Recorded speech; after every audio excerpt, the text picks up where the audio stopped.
সাধারণকালের তৃতীয় সপ্তাহ মঙ্গলবার। মহাচার্য থমাস আকুইনাস, তিনি ছিলেন মধ্যযুগের একজন বিখ্যাত দার্শনিক ও ঐশ্বতত্ত্ববিদ। ইটালিতে 1225 সালে তার জন্ম হয়। ডমিনিকান সন্ন্যাস সংঘে তিনি যোগদান করেন।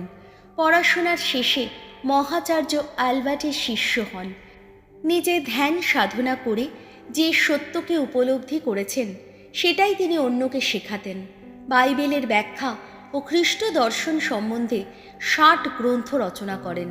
খ্রিস্ট প্রসাদের প্রতি তার গভীর ভক্তি ছিল। আজও প্রচলিত তান্তুম এর্গো গীতটি তাঁরই রচনা। প্রথম পাঠ হিব্রুদের কাছে ধর্মপত্র, 10 অধ্যায়, পদ সংখ্যা 1 থেকে 10। দেখো, এই তো আমি, তোমার ইচ্ছা পূর্ণ করতেই তো এসেছি আমি। একদিন মঙ্গলকর যা কিছু হওয়ার কথা মোশির বিধানের মধ্যে তার প্রতিচ্ছায়াটুকুই রয়েছে, প্রকৃত রূপটি তো নেই। তাই বছরের পর বছর ধরে সেই যেসব বলিদান, একই বলিদান নিত্যই উৎসর্গ করা হয়, তেমন বলিদানের ফলে বিধান কখনো উপাসকদের অন্তরে পূর্ণতা এনে দিতে পারে না। যদি পারত তাহলে তো ওই সব বলিদান নিশ্চয়ই বন্ধ হয়ে যেত, কারণ একবার চিরকালের মতো শুচিশুদ্ধ হলে উপাসকদের তো আর কোনো পাপের চেতনাই থাকতো না। সেই সব বলিদানে কিন্তু বছরের পর বছর ধরে পাপের কথা মনে করিয়ে দেওয়া হয়। আসলে ষাঁড় বা ছাগের রক্ত যে পাপ দূর করে দেবে তা কখনো হতেই পারে না। তাই এই জগতে আসার সময় খ্রিস্ট ঈশ্বরকে এই কথা বলেছিলেন, বলিদান ও ফসলি নৈবেদ্য তুমি তো চাওনি, বরং আমার জন্যে গড়ে তুলেছ একটি দেহ। পূর্ণাহুতি ও পাপের প্রায়শ্চিত্ত বলিতেও আনন্দ পাওনি তুমি। তাই আমিও বলেছি, দেখো, এই তো আমি। শাস্ত্র গ্রন্থে আমারই বিষয়ে যেমনটি লেখা আছে, ওগো ঈশ্বর, তোমার ইচ্ছা পূর্ণ করতে এই তো এসেছি আমি।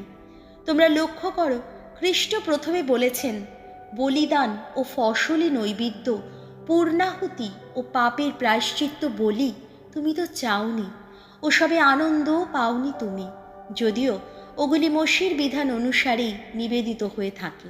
তারপর তিনি বলেছেন, দেখো, এই তো আমি, তোমার ইচ্ছা পূর্ণ করতে এই তো এসেছি আমি। এইভাবে তিনি প্রথম বলিদান রীতি বাতিল করে দিয়ে দ্বিতীয় রীতির প্রবর্তন করেছেন।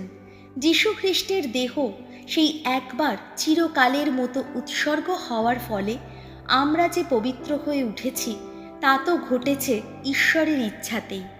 প্রভুর বাণী, শাম সঙ্গীত, ধুয়ো। প্রভু, এই তো এসেছি আমি, তোমার ইচ্ছা পূর্ণ করতেই এসেছি। আমি ছিলাম ভগবানের ব্যাকুল প্রতীক্ষায়, আহা, ব্যাকুল প্রতীক্ষায়। আমার দিকে আনত হয়ে আমার কাতর ডাকে সাড়া দিলেন তিনি। আমার কণ্ঠে জাগালেন তিনি একটি নতুন গান, আমাদের ঈশ্বরের উদ্দেশ্যে গাওয়া একটি স্তুতি গান, ধুয়ো। প্রভু, এই তো এসেছি আমি, তোমার ইচ্ছা পূর্ণ করতেই এসেছি। বলিদান বা ফসলি নৈবেদ্য কখনো চাওনি তুমি। পূর্ণাহুতি, প্রায়শ্চিত্তের পশু বলি তেমন কোনো কিছু দাবিও করনি, বরং আমায় দিয়েছ তোমার বাণী শ্রবণের শক্তি। তাই আমিও বলেছি, এই যে এসেছি আমি। ধুয়ো।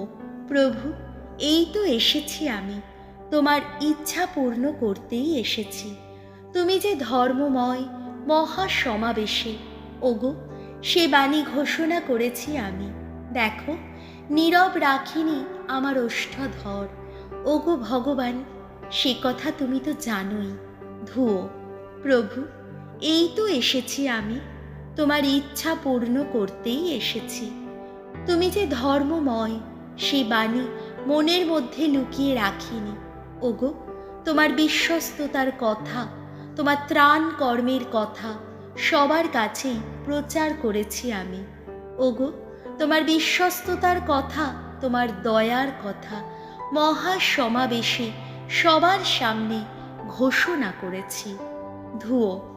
প্রভু, এই তো এসেছি আমি, তোমার ইচ্ছা পূর্ণ করতেই এসেছি। বাণী বন্দনা। জয় জয় প্রভুর জয়। হে পিতা, তোমায় বন্দনা করি আমি। ঐশ্বরাজ্যের মর্মবাণী প্রকাশ করেছ তুমি। শিশুর মতো সরল হৃদয় যার, সেই মানুষেরই কাছে। জয় জয় প্রভুর জয়। মার্ক রচিত মঙ্গল সমাচার, 3 অধ্যায়, পদ সংখ্যা 31 থেকে 35। ঈশ্বরের ইচ্ছা যে পালন করে সেই তো যিশুর ভাই, যিশুর বোন, যিশুর মা। যিশু যে বাড়িতে ছিলেন সেদিন সেখানে বহু লোকের ভিড় জমেছিল। এমন সময় যিশুর মা ও ভাইয়েরা সেখানে এসে হাজির হলেন। তারা বাইরে দাঁড়িয়ে থেকে তাকে ডেকে পাঠালেন। অনেক লোক যিশুর চারপাশে বসেছিল। তাকে বলা হলো, দেখুন, বাইরে আপনার মা ও ভাইয়েরা আপনাকে খুঁজছেন। তিনি উত্তর দিলেন, কে আমার মা আর কারাই বা আমার ভাই? তারপর যারা তাকে ঘিরে বসেছিল তাদের সকলেরই দিকে একবার তাকিয়ে নিয়ে তিনি বললেন, এরাই তো আমার মা, আমার ভাই। কারণ ঈশ্বরের ইচ্ছা যে পালন করে সেই তো আমার ভাই, আমার বোন, আমার মা। প্রভু যিশুর মঙ্গল সমাচার।